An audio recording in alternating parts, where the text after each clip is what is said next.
કેમ છો મિત્રો? આજે આયા છીએ અમે માતૃમાના ભાઈ. ઘણા ભાઈઓની કોમેન્ટ આવતી હતી માતૃમાએ આવો તો વિડીયો બનાવજો. ચાલો બનો.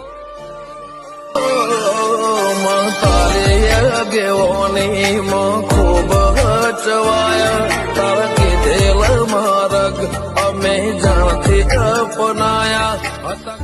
રામપરાથી 3 કિલોમીટર વાળું છે ને એક રાતમાં તે બનાવી